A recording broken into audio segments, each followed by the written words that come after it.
திருவண்ணாமலை கிரிவலப்பாதையில் கஞ்சா பையை வீசி எறிந்துவிட்டு தப்பி ஓடிய போலி சாமியாரை போலீசார் தீவிரமாக தேடி வருகின்றனர். திருவண்ணாமலை கிரிவலப்பாதையில் சில போலி சாமியார்கள் இரவு நேரங்களில் கஞ்சா விற்பனை செய்வதாக கிடைத்த தகவலை அடுத்து மகாசக்தி மாரியம்மன் கோவில் அருகே போலீசார் கண்காணிப்பு பணியில் ஈடுபட்டனர்.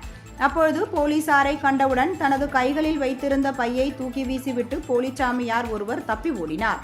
அந்த பையை மீட்டு போலீசார் சோதனை செய்தபோது அதிலிருந்த பிளாஸ்டிக் டப்பாவில் 1/4 கிலோ அளவு கஞ்சா இருப்பது கண்டு அதிர்ச்சி அடைந்தனர்.